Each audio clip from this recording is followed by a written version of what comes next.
Selamat datang di Beetle Channel, semoga kita bahagia. Jangan lupa subscribe, like, komen dan share agar channel ini semakin berkembang. Terima kasih. Novel Gunho Ghost Story. Bab 19. Cari lahan kosong di pasar lelang. Lahan tersebut terletak di distrik Gangdong. Nilai penilaiannya adalah 4,5 miliar won dan dimiliki secara umum.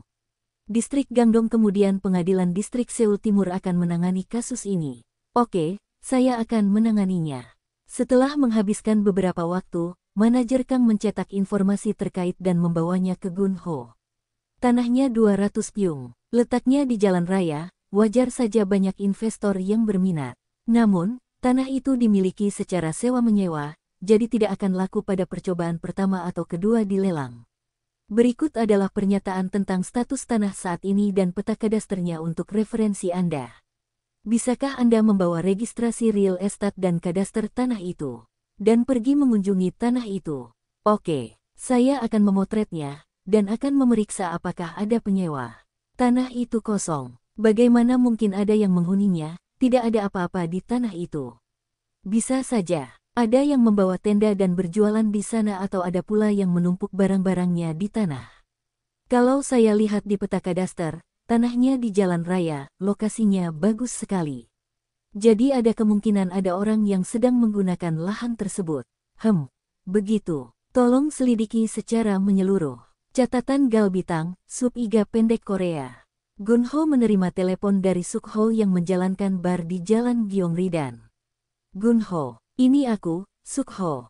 Sukho, ada apa? Apakah kamu membuka bisnis baru? Saya mendengar dari Min Hyuk. Ya, itu adalah perusahaan real estate kecil. Itu di kantor kecil dengan 2 karyawan. Jadi, Anda membeli atau menjual real estate untuk klien. Menurut Min Hyuk, Anda memperoleh onerumtel dan Anda mengoperasikannya. Ya, kami menjalankan onerumtel, tapi ini sebenarnya perusahaan kecil. Jong-suk akan datang ke barku besok, dan aku akan datang ke kantormu bersamanya. Bukankah dia akan bekerja besok? Ini bahkan bukan hari Minggu. Oh, dia bekerja besok. Dia hanya perlu datang ke Seoul sekitar jam makan siang untuk membeli motor di toko perkakas di Eljiro 3Ga, jadi aku mengajaknya makan siang bersamaku karena dia akan datang jauh-jauh ke Seoul. Kalau begitu, kenapa kalian tidak datang ke kantorku saja? Aku akan mentraktir kalian makan siang. Keesokan harinya, Sukho dan Jong-suk datang ke kantor Gunho. Mereka mengira akan melihat kantor kecil, tapi kantor Gunho berukuran 30 pyung. Mereka terkejut. Selain itu, manajer Kang dan Ji yang bekerja dengan serius di meja mereka, yang membuat mereka memasuki kantor dengan tenang. Silakan duduk. Maaf kantornya agak kecil. Itu bagus. Sukho dan Jong-suk melihat sekeliling kantor. Ji yang membawakan mereka teh hijau. Terima kasih. Sukho dan Jong-suk biasanya ribut tertawa dan saling berteriak saat mereka bersama, namun hari itu mereka sangat pendiam dan tenang, mungkin karena ada pekerja serius yang bekerja di kantor. Manajer Kang dan Ji yang, kamu belum makan siang kan? Ayo pergi dari sini. Mereka pergi ke restoran Cina, Sin Tai Fung, dekat stasiun kereta bawah tanah Gangnam. Restoran itu tampak mahal. Jong-suk menyarankan pergi ke tempat lain untuk makan siang. Kita makan saja di sini. Tidak apa-apa, aku akan memesan hidangan yang lebih murah. Tolong beri kami kursus perintah Gunho.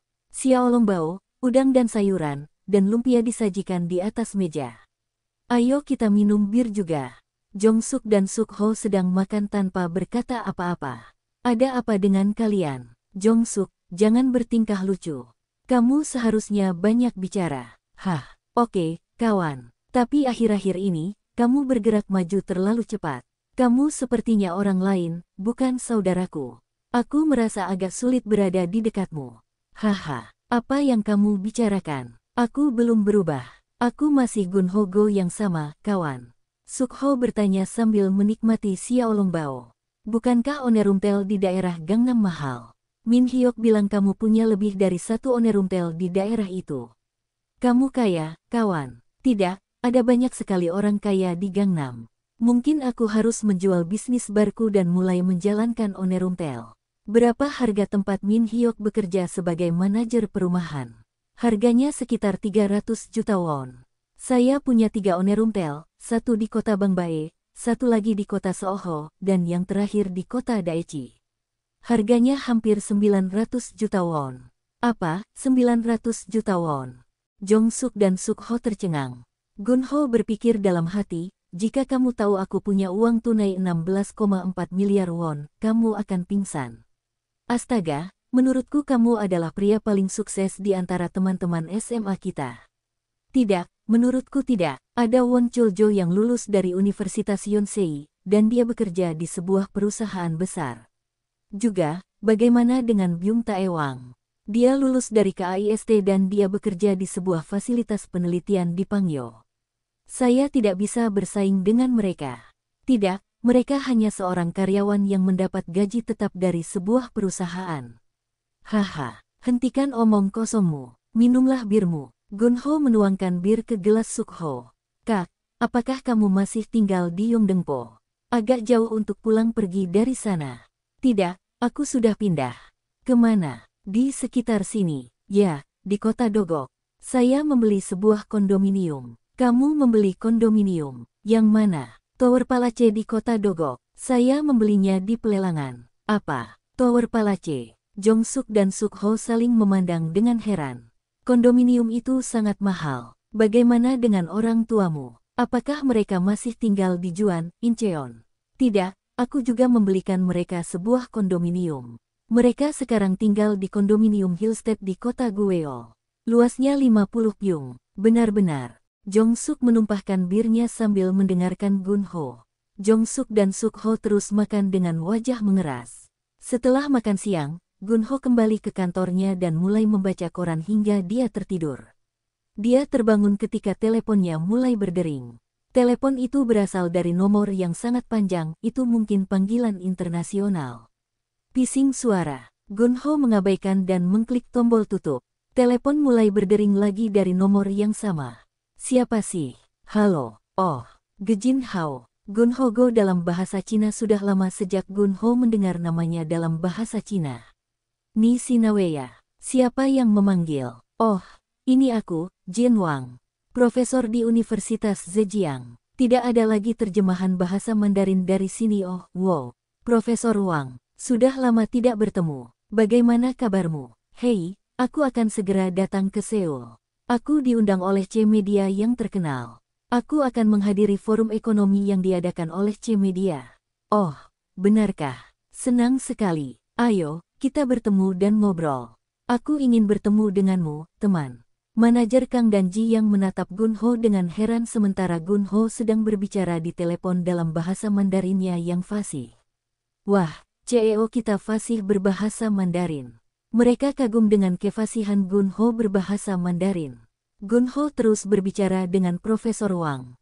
Aku datang ke Korea bersama Sekang Lee. Oh, wakil direktur di Biro Konstruksi Kota Shanghai. Ya, kecuali dia sekarang menjadi wakil wali kota di kota kecil dekat Shanghai. Benarkah? Bagus. Ayo cepat kawan. Aku akan membelikanmu minuman. Saya tidak punya banyak waktu karena saya harus menghadiri beberapa pertemuan dan forum, tapi saya akan punya 1 hari luang. Saya akan memberitahu Anda setelah jadwalnya sudah ditentukan. Oke, bicara lagi nanti. Setelah Gun-ho menutup telepon, manajer Kang berkata dengan takjub. Tuan, Anda berbicara bahasa Mandarin dengan sangat baik.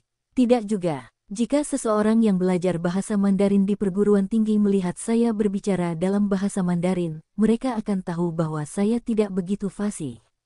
Jiang berkata, Tuan, apakah Anda kuliah di Tiongkok? Ya, sebenarnya benar. Aku kuliah di sana. Aku tahu itu. Telepon itu dari salah satu teman sekelasmu di kampus.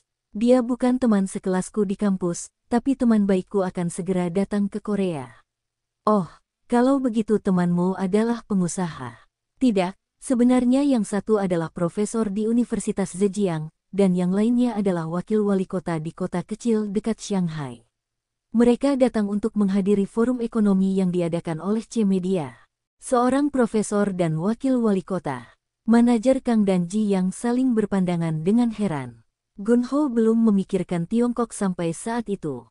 Benar, mari kita kembangkan pengembangan GH dan pergi ke China yang memiliki pasar lebih besar. Gunho dipenuhi dengan aspirasi. Saat ini saya sedang melakukan layanan penyewaan sebuah real estate kecil, tapi ini baru permulaan. Saya akan mendiversifikasi bisnis saya dan terjun ke berbagai bidang seperti otomotif, pariwisata, transportasi, bahan kimia, dan menjadikan GH Development Company sebagai GH Group. Gunho ingin merilekskan tubuhnya dan mandi sauna, jadi dia berkendara keluar Gangnam. Dia ingin keluar dari kawasan Gangnam yang sibuk untuk sementara waktu. Dia pergi ke sauna yang terletak di dalam gedung pusat komunitas pendidikan. Ia membasuh tubuhnya dengan sabun secara perlahan sambil berpikir, "Mari kita hapus masa laluku. Saya dilahirkan kembali. Ada begitu banyak hal yang harus saya pelajari. Mari tetap berhubungan dengan Profesor Wang yang merupakan seorang intelektual dan membaca lebih banyak buku." Setelah sauna, Gunho berjalan menyusuri sungai di kota Yangjae. Dia bercita-cita untuk memasuki pasar yang lebih besar di luar negeri suatu hari nanti. Manajer Kang memberikan laporan kepada Gunho tentang tanah kosong di distrik Gangdong setelah dia mengunjungi tanah tersebut. Ada 2 orang yang mempunyai kepentingan kepemilikan atas properti tersebut. Salah satunya gagal membayar hutang, itulah sebabnya properti tersebut muncul di pasar lelang. Apakah menurut Anda ada kemungkinan mereka membatalkan pelelangan? Kreditornya banyak, termasuk kreditor terjamin, dan ada tuntutan terhadap salah satu pemilik untuk merampas tanah itu untuk membayar utangnya. Jadi, saya yakin akan sangat sulit untuk membatalkan lelang tersebut. Begitu. Oh, aku lupa memberitahumu bahwa pemilik tanah itu adalah seorang lelaki berusia 80 tahun. Apakah kamu ingin aku mencari dan bertemu dengannya? Belum. Kita bisa menghubunginya setelah kita mendapatkan properti itu melalui lelang. Nah, kalau kita bisa mendapatkan properti itu. Oke, apakah ada penyewa? Ya, ada yang mengelola tempat parkir di sana. Mengurus tempat parkir itu bisa dimaklumi karena jika pemiliknya meninggalkan tanah yang lokasinya bagus di jalan raya misalnya tidak digunakan, maka pemiliknya harus membayar pajak yang tinggi, namanya idle. Pajak bumi. Jadi, banyak lahan kosong di kota yang dijadikan tempat parkir. Itu lumrah dan direkomendasikan pemerintah. Begitu. Apakah ada penyewa lain? Ya, ada beberapa orang yang membangun bangunan sementara di lahan tersebut dan mengoperasikan toko buah-buahan, dan ada pula yang menjalankan gerobak tenda, menyajikan makanan. Tapi orang-orang itu bisa dengan mudah diusir begitu kita mendapatkan tanahnya. Kapan tanggal lelang pertama? Itu akan terjadi Kamis depan. Oke, beritahu aku hasil lelang pertama. Manajer Kang hendak duduk di mejanya ketika dia bertanya pada Gunho.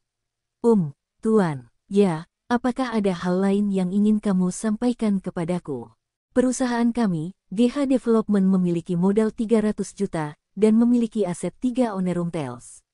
Karena Onerumtels beroperasi di gedung sewaan, kami tidak bisa mendapatkan pinjaman dari bank dengan Onerumtels ini karena bank tidak mempertimbangkan premi yang dipegang perusahaan kami pada Onerumtels sebagai jaminan atas pinjaman. Apakah Anda khawatir bagaimana kami akan mengikuti lelang untuk memperoleh tanah mahal itu tanpa bisa meminjam uang dari bank? Benar, aku hanya khawatir. Haha, kamu tidak perlu khawatir tentang uang, Manajer Kang. Kamu hanya perlu melakukan yang terbaik dalam pekerjaanmu. Baik, Tuan. Gunho menerima telepon dari ibunya. Gunho, apakah ini saat yang tepat untuk berbicara atau kamu sedang sibuk? Tidak apa-apa. Bagaimana kabarmu, Bu? Saya pikir Anda harus mulai memikirkan pernikahan Anda. Seseorang ingin memperkenalkan seorang wanita yang sangat baik kepada Anda. Itu sebabnya saya menelepon Anda. Tidak, Bu. Aku belum tertarik menikah dengan siapapun. Kamu harus punya anak. Kamu semakin tua, Nak. Ayahmu ingin punya cucu. Kamu punya Jong-ah. Jong-ah itu putri kakakmu. Beda. Kami menginginkan cucu darimu, Nak. Gadis yang kubicarakan itu adalah putri seorang penatua gereja yang aku hadiri. Dia adalah seorang perawat. Aku melihat fotonya. Dia terlihat berbudaya dan berkelas. Dia berusia 32 tahun. Bu, aku sedang sibuk sekarang. Aku akan bicara denganmu nanti, oke? Gunho, tunggu sebentar. Wah, apakah dia sudah menutup telepon? Gunho menerima panggilan telepon lagi. Kali ini dari bibinya. Gunho, kudengar kamu melakukannya dengan sangat baik akhir-akhir ini. Aku baik-baik saja. Bagaimana kabar Jae Wong? Apakah dia baik-baik saja dengan pekerjaannya di pemerintahan? Jae Wong adalah sepupu Gun Ho yang 2 tahun lebih muda dari Gun Ho. Dia mendapat pekerjaan pemerintahan level 9 beberapa tahun lalu di Departemen Tenaga Kerja. Bibi Gun Ho sangat bangga padanya. Ya, dia baik-baik saja. Dia punya pacar, dan dia akan menikahinya tahun depan. Dia bekerja di departemen yang sama dengannya. Sungguh itu bagus. Omong-omong, kamu harus menikah juga, Gun Ho. Ada seorang gadis yang sangat baik yang ingin aku perkenalkan kepadamu. Dia adalah keponakan dari seseorang yang kukenal. Dia bekerja di Credit Union. Mengapa kamu tidak bertemu dia? Tidak, Bibi. Aku tidak tertarik. Kamu akan kehilangan kesempatan untuk bertemu dengan gadis yang baik, Gun Ho. Gadis ini agak tua, dia berusia 38 tahun. Dia bilang dia akan mengurus semua pekerjaan rumah setelah dia menikah. Bibi, aku harus pergi. Ada klien yang menungguku. Aku akan bicara denganmu nanti. Gun Ho menutup telepon dan menghela nafas. Profesor Wang menelepon Gun Ho. Dia mengatakan dia akan menghadiri Forum Ekonomi Asia Timur Laut pada hari Selasa mendatang, yang diadakan di Hotel Intercontinental yang terletak di kota Samsung, Gangnam. Mengapa Anda tidak datang ke forum sebagai tamu? Acaranya di Diamond Hall di hotel. Anda akan melihat dan bertemu banyak jurnalis dan pebisnis di sana. Gun Ho mengira itu akan membosankan baginya. Ayo kita bertemu saat jadwalmu senggang agar kita bisa bersenang-senang, oke? Kapan? Sesuai jadwal yang dikirimkan oleh penyelenggara forum, saya tidak ada jadwal pada hari Kamis. Saya akan belanja cepat di pagi hari-hari itu, jadi mari kita bertemu di sore hari pada hari Kamis. Kedengarannya bagus. Aku sangat ingin bertemu denganmu, teman. Gun Ho menerima panggilan lagi. Itu adalah saudara perempuannya.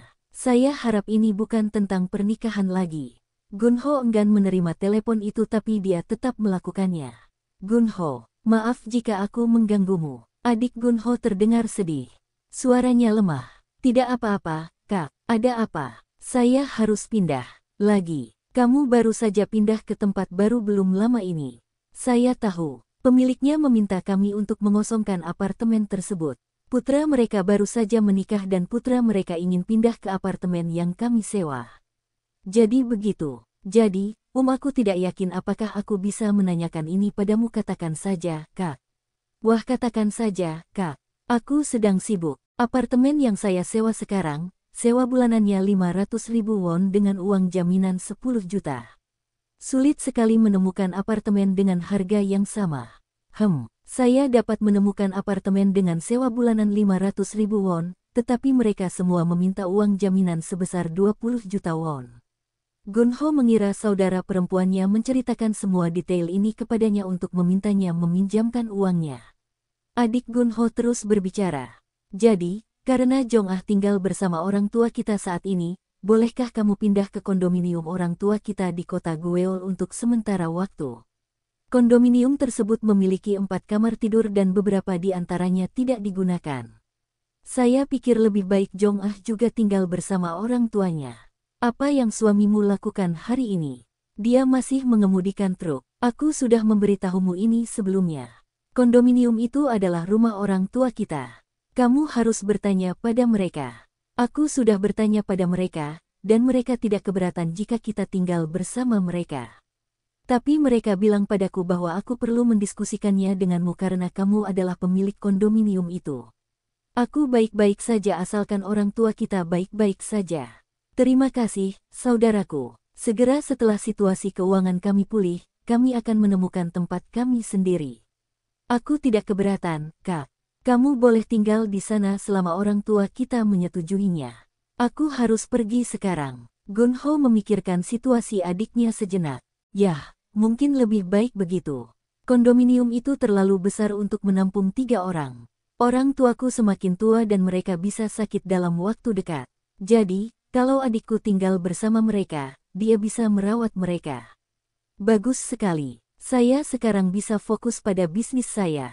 Manajer Kang memberitahu Gun Ho bahwa lelang pertama tanah kosong di distrik Gangdong telah gagal seperti yang diharapkan. Berapa harga awal lelang kedua? Harganya turun 20%, jadi 3,6 miliar won. Awasi itu, dan, Tuan Ya, Saya telah mengunjungi dan memeriksa ketiga Onerumtel. Saya rasa kita perlu mendapatkan asuransi kebakaran untuk mereka. Oh, saya belum memikirkannya. Saya mendengar kabar bahwa terjadi kebakaran besar di sauna dan banyak orang meninggal. Itu benar. Seseorang terlintas di benak Gunho ketika dia memikirkan tentang asuransi kebakaran. Adik Gunho memiliki seorang teman bernama Seng Hipar. Dia biasa datang ke rumah Gunho untuk menghabiskan waktu bersama saudara perempuannya dan terkadang makan bersama. Dia rapi dan ceria. Saya dengar dia sudah bercerai, dan dia melakukan penjualan asuransi. Gunho menelepon saudara perempuannya. Kak, apakah temanmu, Seng Hi masih melakukan urusan asuransi? Ya, mengapa? Minta dia untuk datang ke kantorku besok. Jika aku tidak ada di kantor, dia bisa berbicara dengan Ji Yang Jong di sini. Aku akan membeli asuransi kebakaran darinya. Terima kasih. Dia akan sangat bersemangat. Saya akan segera meneleponnya. Gunho sedang memikirkan apa yang akan dia lakukan jika dia berhasil membeli tanah kosong di distrik Gangdong di sebuah lelang. Haruskah aku membangun hotel? Sekalipun ia berhasil memperoleh tanah itu melalui lelang, hak milik atas tanah itu hanya sebesar 50% karena tanah itu dimiliki bersama dan ada pemilik lain yang mempunyai hak milik yang sama atas tanah itu. Katakanlah, dia bisa membujuk pemilik lain untuk menjual kepemilikannya kepada Gunho. Gunho harus membayar pemilik itu tambahan 600 juta atau 700 juta won untuk membeli bunga propertinya. Bukan hanya harga tanah yang harus ditanggung Gunho. Jika dia ingin melakukan sesuatu dengan tanah itu, dia harus membangun gedung atau hotel, atau apapun yang ingin dia bangun, dan itu akan membutuhkan biaya tambahan. Berapa banyak lagi yang harus saya belanjakan untuk tanah ini? Gunho sedang menggambar rencananya dengan tanah di atas kanvas kosong di kepalanya. Tanahnya 200 pyung. Jika saya berasumsi bangunan itu akan menggunakan 100 pyung dan harga konstruksinya 5 juta won per pyung, maka total biaya konstruksi adalah 500 juta won. Jika saya membangun gedung 10 lantai, sial. Biayanya 5 miliar won. Untuk bangunan 15 lantai, biayanya 7,5 miliar won. Lalu berapa total biaya yang harus saya keluarkan untuk harga tanah dan biaya konstruksi? Saya kira itu akan menghabiskan seluruh biaya saya uangku. Gunho ingin menanyakan rincian lebih lanjut kepada manajer Kang, seperti berapa banyak pyung yang boleh digunakan untuk membangun sebuah gedung dan berapa tepatnya biaya per pyung untuk membangunnya. Kemudian dia memutuskan untuk tidak bertanya padanya. Masih terlalu dini untuk membahas detailnya. Mari kita tunggu dan lihat bagaimana hasilnya pada lelang kedua. Ide untuk mengembangkan lahan kosong masih melekat di diri Gunho. Mungkin aku harus menghabiskan seluruh uangku untuk membangun sebuah hotel setelah aku membeli tanah dan menjadi presiden sebuah hotel. Meskipun hotel tersebut tidak terletak di pusat kota Seoul tetapi agak jauh dari pusat kota. Saya dapat mendekorasi hotel dengan sangat cantik dan elegan. Saya akan dihormati sebagai pemilik hotel yang menjalankan hotelnya sendiri. Gunho kemudian berpikir untuk menjalankan kantor telep. Saya bisa membangun kantor telep di sana, yang besar dan saya langsung mengoperasikannya. Dengan asumsi jumlah kamar adalah 150 dan sewa bulanan untuk setiap kamar adalah 600.000 won, pendapatan bulanan dari kantor telep adalah 90 juta won kalau begitu. Mungkin membangun kantor telep lebih baik. Gunho tidak dapat memutuskan bangunan mana yang ingin dia bangun dan dia berulang kali menggambar dan menghapus sebuah hotel atau kantor di tanah di kepalanya. Gunho membuka surat kabar terbitan C-Media. Ada gambaran besar tentang Forum Ekonomi Asia Timur Laut yang diadakan di Hotel Interkontinental, yang akan dihadiri Profesor Wang. Diagnosis ekonomi oleh para sarjana dari seluruh dunia. Mereka membuatnya terdengar seperti sebuah masalah besar. Oh, ini foto Profesor Wang. Gunho terkekeh. Apa? Tiongkok dan Korea Selatan perlu saling bergandengan tangan dan bergerak maju sebagai mitra. Kedengarannya bagus. Gunho tertawa lagi. Gunho mengharapkan telepon dari Profesor Wang sekitar besok setelah dia menyelesaikan acara resmi. Gunho, ini aku, Profesor Wang. Oh, aku sedang menunggu teleponmu.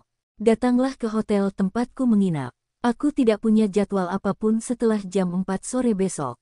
Baiklah, aku akan sampai di sana jam 4 besok. Di mana kita bertemu? Kenapa kamu tidak naik ke kamarku? Ini jam 12x.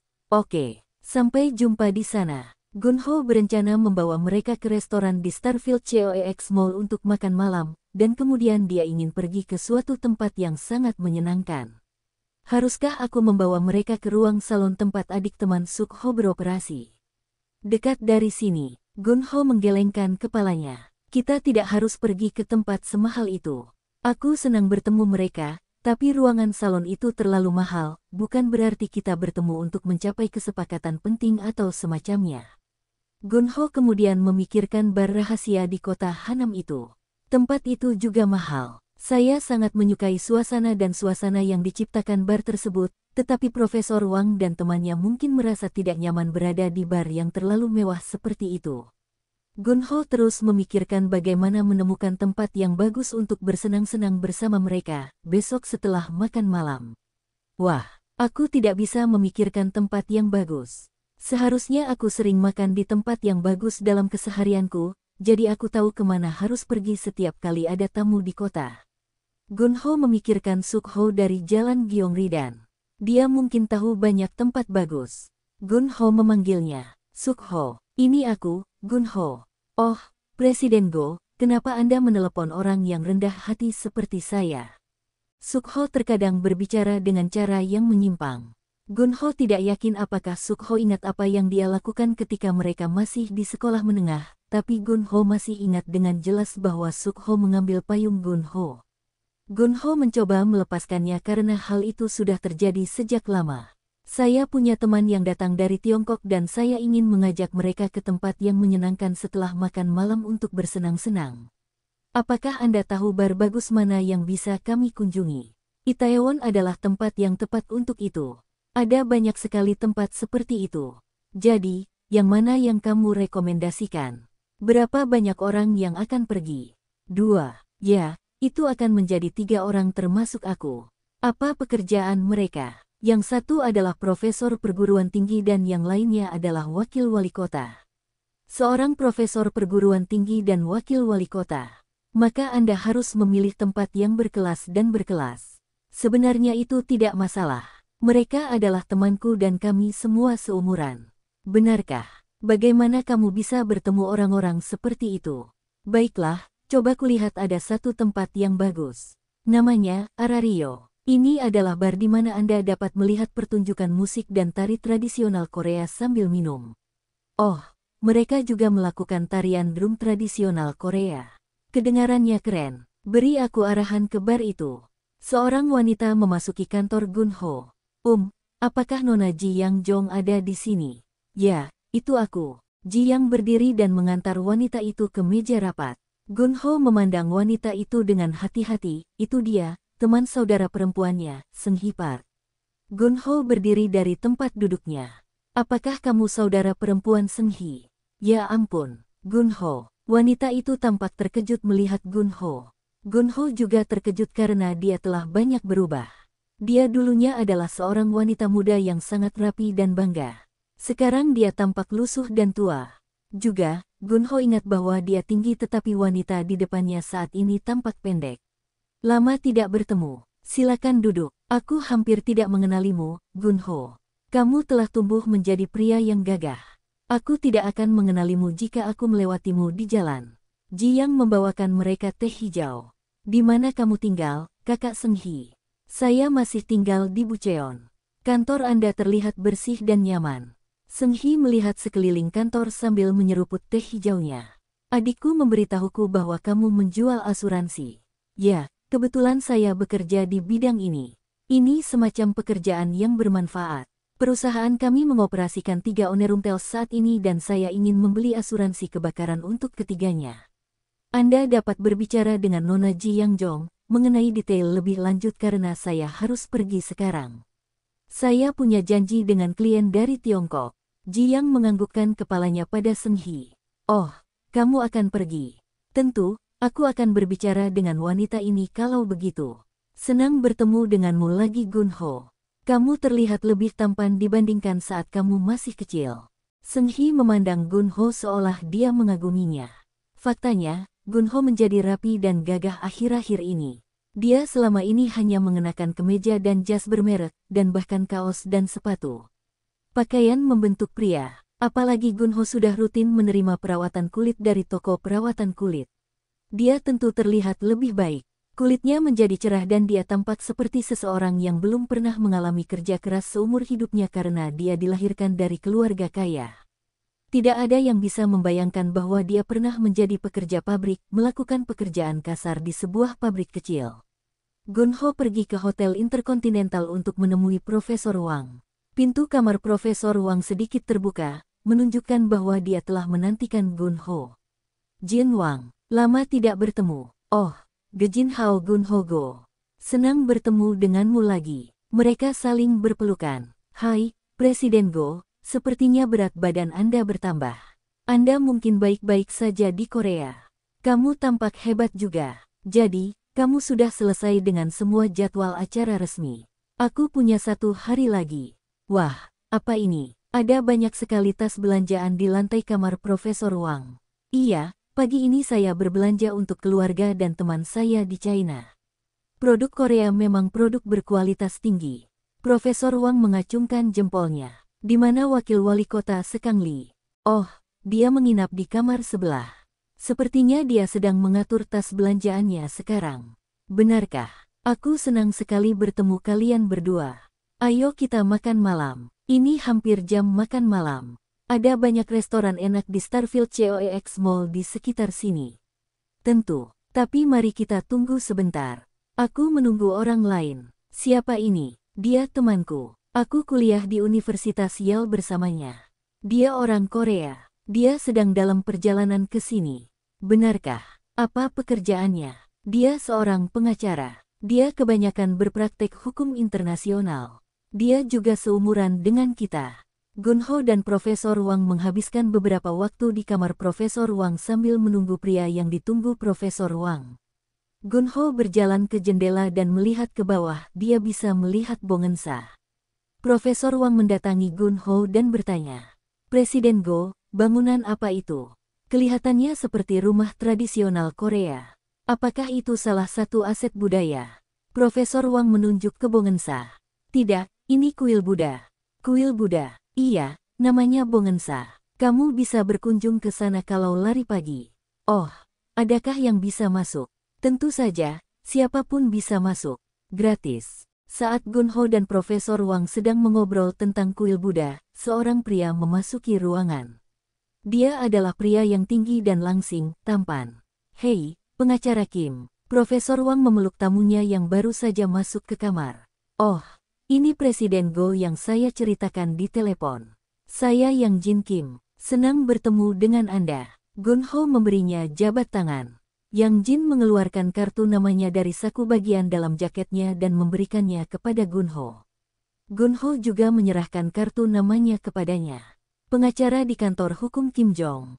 Gunho mengira orang ini adalah seorang pengacara yang bekerja di Kim Jong yang terkenal itu, tetapi dia bertanya-tanya mengapa Kim Jong adalah sebuah kantor hukum, bukan sebuah perusahaan hukum. Bukankah Kim Jong adalah firma hukum? Sebenarnya kami lebih seperti kemitraan. Pengacara Kim menyeringai. Dia tampak seperti seseorang yang tumbuh dalam keluarga kaya. Pengacara Kim melihat kartu nama Gunho lagi. Saya suka desain kartu nama Anda. Cantik. GH Development Company, apakah itu perusahaan pengembang real estate? Ya, benar. Ini perusahaan kecil dengan hanya 2 karyawan. Haha, Anda adalah CEO perusahaan. Profesor Wang memotong pembicaraan Gunho dan pengacara Kim.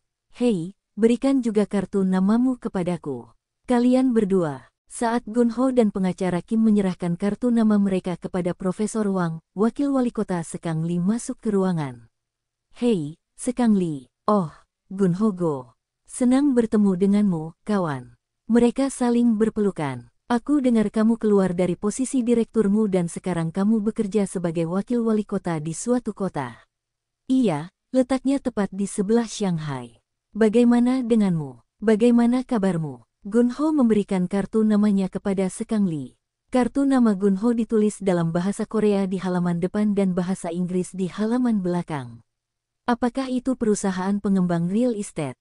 GH Development. Benar. Bang Jisan kantor makelar barang tak bergerak. Tampaknya Sekang Li dan pengacara Kim belum pernah bertemu sebelumnya. Profesor Wang memperkenalkan mereka satu sama lain. Orang ini kuliah di Universitas Yale bersama saya, dan orang ini adalah wakil wali kota di kota Kunsan tepat di sebelah Shanghai. Dia adalah teman kampung halaman saya. Mereka membungkuk satu sama lain. Ayo turun, kita bisa terus ngobrol sambil makan malam. Keempat pria itu berjalan menuju Starfield COEX Mall. Profesor Wang sepertinya iri dengan pertumbuhan ekonomi Korea. Dia berkomentar sambil melihat toko komersial di Starfield COEX Mall. Saya terkesan dengan pertumbuhan ekonomi Korea. Semua toko komersial ini canggih. Saya rasa kita, Asia, pasti bisa bersaing dengan negara-negara barat. Tiongkok telah mengalami perkembangan yang luar biasa. Tiongkok adalah G2. Tiongkok memang besar ukurannya, tapi jalan kita masih panjang untuk memperbaiki kehidupan rakyat Tiongkok. Semua orang Korea yang berjalan di jalanan saat ini, mereka terlihat kaya. Oh, ada restoran, namanya aneh. Katanya Porchetta. Kedengarannya seperti restoran Italia. Ayo kita makan malam saja di sini. Kita tidak perlu pergi jauh-jauh untuk mencari yang lain. Yang ini kelihatannya enak, Italia. Haha. Jadi, aku akan makan makanan Italia di Korea ya. Keempat pria itu memasuki restoran. Gunho memesan ayam, karena tahu itu adalah daging favorit orang Tiongkok. Dia juga memesan nasi ayam mentega, roti vongole, dan pasta krem, del. Ayo kita minum anggur, enak. Keempat pria itu mulai makan. Profesor Wang dan pengacara Kim berbicara satu sama lain dalam bahasa Inggris. Gunho hanya mendengarkan mereka sambil terkesan dengan kefasihan bahasa Inggris mereka, bahkan dia tidak mengerti apa-apa. Pengacara Kim meninggikan suaranya untuk menunjukkan kefasihan bahasa Inggrisnya karena mengetahui bahwa Gunho tidak bisa berbahasa Inggris. Wakil wali kota Lee sepertinya juga tidak mengerti bahasa Inggris. Pengacara Kim kemudian menanyakan beberapa pertanyaan klise kepada Gunho. Dia mungkin merasa kasihan pada Gunho.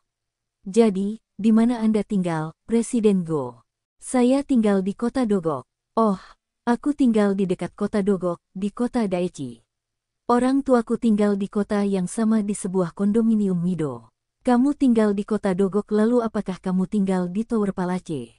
Benar, saya tinggal di Tower Palace gedung A. Oh begitu. Gunho merasa bahwa pengacara Kim lebih menunjukkan rasa hormat kepada Gunho ketika dia mendengar bahwa Gunho adalah penduduk Tower Palace. Saat Gunho dan pengacara Kim berbicara dalam bahasa Korea, Profesor Wang merasa bosan dan memotong pembicaraan mereka. Hei, Gunho, wakil wali kota Lee tidak ada jadwal besok. Dia hanya menghadiri acara di hari pertama dan dia tidak akan menghadiri konferensi akademik yang dijadwalkan besok. Oh benarkah? Lalu dia punya agenda sendiri datang ke Korea. Dia ingin mengunjungi beberapa kompleks industri. Jadi, saya ingin tahu apakah Anda mengenal seseorang yang bisa membantunya besok. Saya bisa melakukan itu. Itu bagus sekali, tapi apakah kamu punya waktu untuk itu? Aku akan menyediakan waktu untuk seorang teman. Temanku datang jauh-jauh ke Korea. Terima kasih, Gunho. Saya sangat menghargainya. Saat Gunho dan Profesor Wang berbicara dalam bahasa Mandarin, pengacara Kim menjadi diam. Dia kemudian berbicara dengan Gunho sambil merasa iri. Oh, Presiden Go, Anda terdengar seperti orang Tionghoa asli. Kapan Anda belajar bahasa Mandarin? Bersambung. Terima kasih telah menyaksikan dan mendukung channel ini.